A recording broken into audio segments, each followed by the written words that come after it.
A local farm labor leader has just returned from Washington, D.C., where he's pushing to change how the federal government handles immigration. Michael Sandlin sat down with the president and joins us now in studio with more. Michael. Kaylee, Baldemar Velasquez's trip to D.C. is just the latest stop in his effort to start a movement. He's looking to use national and international unions to push for a new amnesty program for millions of migrants, hoping a true homegrown call for action will lead to change. But it's coming at the very same time an Ohio bill is looking to crack down even harder than ever on the same migrants Velasquez is looking to protect.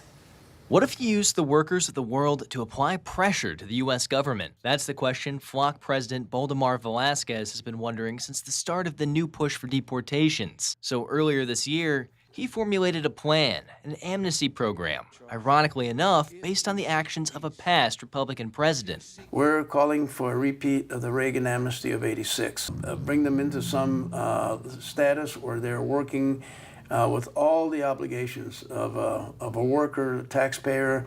Velasquez first presented his resolution to the International Union Federation in Switzerland back in May, a collective with 427 affiliates in 128 countries. Velasquez says last Friday they approved it, meaning his resolution now has 12 million union voices behind it. So we as Americans now can take that resolution and say we have the eyes of the world focused on us. But Velasquez realizes he needs domestic unions on his side too.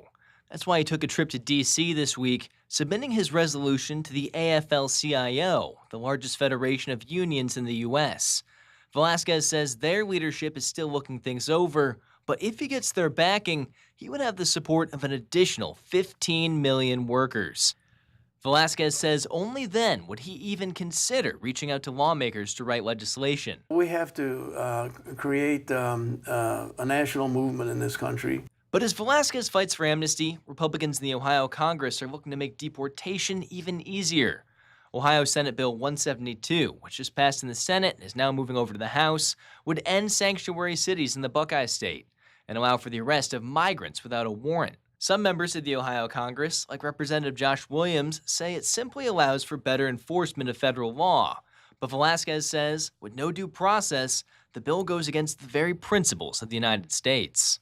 Those laws that are being promoted right now is just asking for a constitutional challenge. Velasquez says he has no timeline for when the AFL-CIO will make their decision, but he does expect them to join in his grassroots effort. Once the movement takes shape, he says Representative Marcy Kaptur has already volunteered to write the legislation. Meanwhile, Ohio Senate Bill 172 is still waiting for a chance to be heard on the floor before it can be taken for a vote. In studio, I'm Michael Sandlin for WTOL 11.